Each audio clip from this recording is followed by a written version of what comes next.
PodcastCoug Season 8, Episode 6.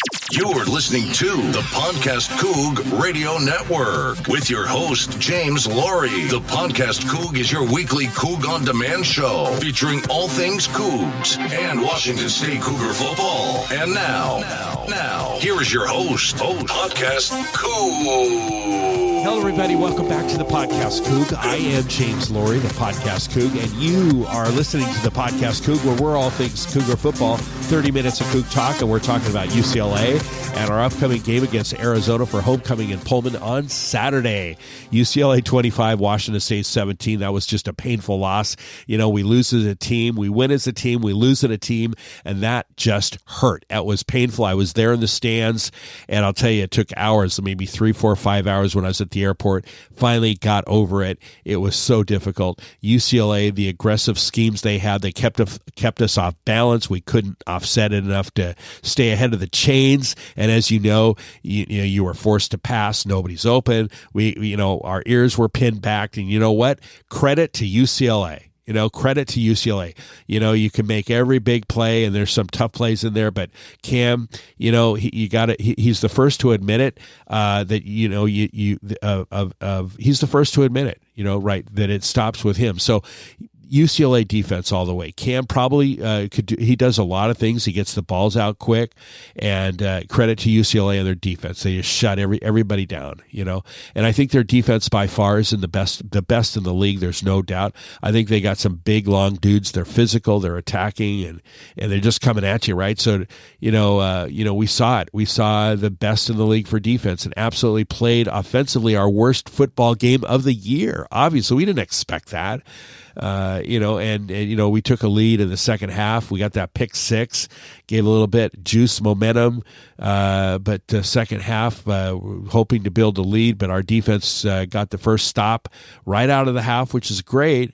Thought it was a huge play. It really kept us in, but we weren't moving the football. We just weren't moving the football at all in the entire game. They shut us down. It's punt, right? I thought we did a good job attacking and being positive and having the right mentality. And when every situation, every circumstance, just another opportunity to go get a stop. And they just wore us out. They stopped us. And again, credit to UCLA. There were those false starts and the fumbles and the takeaways, and we had some issues on defense and some missed techniques, and we couldn't do anything, right? We just couldn't do anything. And the biggest key I talked about going into the game was the line of scrimmage, and UCLA just dominated their, our D-line against the Bruins offensive line. Our D-line thought I thought we did a pretty good job. We picked off Dante Moore a couple times, took it to the house with that pick six at the end of the first half. And again, our defense did their fair share of the game, but the offense didn't. And that's because UCLA's front four and their front seven, was just absolutely dominant. They weren't good. They were great. And just dominant football. And so, UCLA's back in the top 25, and absolutely they should be. And, here's something to look at. It's, they've got one Pac-12 loss, which is Utah, just one. And I suspect that by the time the regular season comes to a close, you're going to be an 8-1 team and a Pac-12 title game or in league play or a 7-2 team. So the Bruins avoided their second loss. And they also, by the way, avoid Oregon and Washington on their schedule. Massive break for the Bruins. They're not playing the Ducks or the Huskies at all. And of course they play Oregon State on Saturday, and that's going to be a huge game. Saturday is just big time college football. Think about it. We got game day in Seattle. Then there's Oregon at Washington. And there's our game, right? Arizona. And then there is, what do we have? We have the Beavs, right? You've got UCLA at Oregon State Corvallis, and that's on Fox, by the way. So you've just got game after game after game, crazy. But hey, Dante Moore is all season long. He's been he's a freshman. And when he makes good throws, wow. I mean, whoa. The guy is good. And, I'll tell you, next year I think the Bruins are going to be even better. right? So, you never know, but I think, he's just a freshman, and, sure, he throws the pick six, and but that's what you do, and that's what a freshman does. So highly recruited, he's a 4-star guy, and, someday he's just going to really step up. So, that's the part of the learning curve as a true freshman. But UCLA came aware, a big winner, reestablished themselves in the top 25, and like I said, a Pac-12 contender. They've got their scheduling breaks. No Washington, no Oregon. It's a long way to go for the rest of the year, but defensively, they're just amazing, and their offense is their biggest weakness, right? So, but time and time again with Chip Kelly, this is by far their best defense they've ever had, and they're working on their offense, but again, freshman quarterback, and so, but. Chip knows what he's doing. He's a heck of a coach. He schemes out so well. He studies. The guys, tell you, we got out-coached as well. And that was just a big game. It was a huge game. It didn't feel like a big game because it was on the Pac-12 networks, and the local crowd there in Pasadena, it's not the same as Pullman. Westwood is almost 45 minutes away from Pasadena with traffic. So their campus is so far away. It's mainly season ticket holders. Of course, I was on that side. I wasn't on the side of the students section. Cougs were in the horseshoe. But it was very interesting. Big. Their stadium is just too big for their local games, and that's why I went. It's 3 times in 25 years: 98, 2003, and last week. Had to go just to win a football game, and thought we would. But the season's not over. We still got goals to obtain, and the schedule is still favorable. Now, here's the downside: the first, big game we play on the road away from Martin Stadium, and we lose. The biggest game of the year on the road, and we lose. Right? So, we've got the Oregon States and the Wisconsin at home, and both of those teams are really good. So we're winning at home. And, of course, Arizona, we'll talk about Arizona in the second half of this episode. But, UCLA, hats off. And again, that's why I made the trip. Third time in 25 years, I thought we'd get a victory, and we didn't. I thought we'd head out 5-0. But it really, our offensive line was just outmatched, and that was my biggest concern for the Cougs.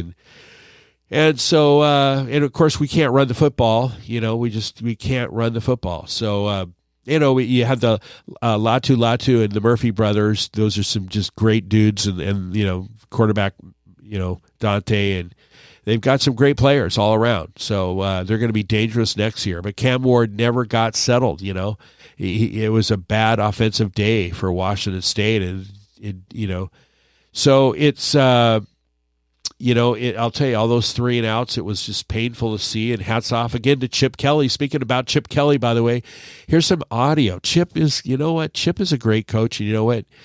Listen to this audio regarding the conference, right, and what's going on. You mentioned having a moment with Kyle Whittingham about playing the last time against UCLA. Yeah. Was there any kind of moment about today about maybe the last I talked to Pat Chung a little bit. I think it's a travesty that Washington State's not in the conference. That to me is a joke. That's a really, really good football team in a school that's had a bunch of tradition. And it's the same thing with Oregon State. The fact that those two schools aren't in a Power 5 conference or won't be in a Power 5 conference next year is so that people should figure it out. There's a lot of really smart people in college athletics. But if we let those two schools not end up in a Power 5, then shame on us. That's just not right. You're talking about 2 nationally ranked football teams that do it the right way. And I've got a ton of respect for both of those programs, and I hope things work out for them because they deserve to play football at the highest level because they can play football at the highest level. So I can't talk about the officials. I'm not going to talk about the NCAA. So we'll just let that go as it is. But I got a ton of respect, and I think those are 2 outstanding programs, and we got to play them back-to-back. And you saw what they were like today, and we know what it's going to be like next week when we go to Corvallis. So we'll leave on that. Thanks, guys. That was Chip Kelly, coach of UCLA, right after that was on the press conference right after the victory over Washington State on Saturday. That was pretty good stuff. Hey, up next, second half of the podcast, Coug, it's Arizona at Washington State, and who's starting quarterback? We're talking about the Arizona Wildcats next, right here on the second half of the Podcast Coug. Hey, Coug fans. You're podcasting with James Laurie and the PodcastCoug Radio Network. The Podcast Coug is your weekly Coug on Demand show, featuring all things Cougar football in Washington State. To help you get through the week, hit the subscribe button or check us out on iTunes, the App Store, iOS, Google Play, Stitcher, or at PodcastCoug.com. The real estate agent you work with matters, and a great agent helps you own the home of your dreams. And your dreams come true with James Laurie at Coldwell Banker Bain, representing clients like you 24/7, from condos to colonials and everything in between. If you're selling, buying, need a price analysis, or just a contractor referral, ask James, winner of the 2015 through 2019 International Coldwell Banker Diamond Award, with dozens and dozens of 5-star Zillow reviews and Seattle Magazine's 5-star award winner for 2018 through 2020. James Laurie, Coldwell Banker Bain, at 425-466-3672 or jameslaurie.net. Rock solid results. You're listening to the Podcast Coug. Two running backs in with the quarterback. Signals called. All man in motion goes through to the right side. Handoff wings out to the right side. Touchdown, Washington State. You are listening to the Podcast Coug. Welcome back to the second half of the Podcast Coug. I am James Laurie, the Podcast Coug, where we're all things Cougar football, all things Cougs, Arizona at Washington State, Martin Stadium, of course, homecoming, 4 o'clock kick, Pac-12 network. It's going to be cloudy, partly cloudy, 58 degrees. Cougs are 4-1. Zona is 3-3. Previous meetings, Arizona leads the series. They've got 27 wins, and Cougs have 19 wins. So they've got an edge on the overall series between the two schools. Cougs we've won the last 3 in a row, right? Last year, down in Tucson, 31-20. We are ranked number 19. Arizona is not ranked. We've got an 8-point favorite from Vegas, and here we go with Jaden DeLora comes back to Pullman for the first time after he left. He had some off-field issues, and that Leach brought him in, and I think it was maybe Cam Ward writing on the wall when Cam hit the field, hit Pullman. It was like, wait a minute, I'm out of here. So I don't know if there was pressure. Maybe he felt that the Cam Ward just writing on the wall, there was pressure to leave, and of course maybe there was NIL money in Arizona from the Arizona collective. Who knows? We really don't know the true story. But DeLora is nursing an injury. He's actually getting much better. He's healing very quickly. He might be ready for Saturday. The past 2 games, Noah Fafita. They've been using Noah Fafita, the freshman, a redshirt freshman quarterback. Totally impressive. This guy is strong. His numbers is putting up great numbers. His performance is amazing. So, they had that triple overtime loss to number 9 USC last Saturday, 25-35 in passing, 303 yards, 5 touchdowns, and 1 pick against USC. So, Noah's is a great quarterback. The Wildcats are 3-3 overall and 1-2 in the conference, and they've got this quarterback controversy of if DeLora is healthy, if he's 100% healthy, then Jed Fish says he's going to play. Right, either way, they're going to be starting either Fafita or DeLora. And like I said, if Jaden is 100%, then it's DeLora. DeLora's going to be starting according to Jed Fish. So and he's close. So Fafita, though, incredibly efficient, very efficient, effective. You can put him up against anybody in the country. The past 2 weeks, he looks better. He almost looks better than DeLora, to be honest with you. The freshman. and different style, traditional pocket pro passer. Fifita really operates in the framework of the offenses, and he can run a little bit, but he takes off in his normal escape patterns, but not like you see what Cam Ward does, scrambling and running around, doing different things. So Fifita can really throw the ball, and of course we know de Laura, what he can do, and they're operating at high levels. So we need to be prepared for both of them. And here's the deal: you can't see a drop off when Fifita hits. He's in. So either way, these guys are going to be a threat. We can't take Arizona lightly at all, even though we've won 3 in a row. Arizona is a very, very good football team, and we can't have this be a trap game at all. So, they opened up their conference. They beat Stanford. Then they lost to the Huskies, Washington, and they lost to USC. And they played number 7 and number 9 back-to-back weeks. And, you would think their record is 3-3, but it's just the tough of the schedule that they're 3-3. So, Saturday's loss. So what they did is they opened up. Wildcats had a 17-0 lead against the Trojans. Which the USC stormed back after missing a potential game-winning field goal in regulation, and they earned to win a 2-point try in the third overtime. So USC scored on its first possession in overtime, and Arizona took over. Fifita found receiver Jacob Cowing and for a touchdown pass with a 2-point conversion, and the Cats could have won the game. They could have had the game, but they opted for a kick, an extra point to head to double overtime, and 2 other dudes, just stepped up. Running back Jonah Coleman and receiver Tatara McMillan, and McMillan just did a great job. Now the Wildcats lost to the Trojans. Coleman had 22 carries, 143 yards, and McMillan had 6 passes and 138 yards. So that's all the addition. Adding that to all their other offensive, all their other dudes, and they've got a phenomenal offense. One of the best pass blocking teams in the country. Okay, these guys can pass block, right? So, they are literally phenomenal at pass blocking. So, again, last year in Tucson, 31-20, we intercepted de Laura 4 times. We got 10 points out of it, and enough to win in the fourth quarter. So we had better, the outcome, running the ball against Arizona last year. We did very well at running the ball. We can't run the ball against anybody else, but we did pretty good against Arizona.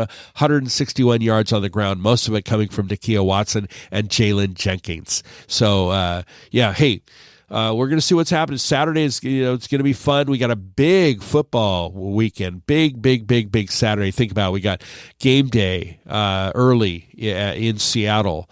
At Red Square, and of course that game, Oregon and Washington, that's at noon. Our game is at 4:00.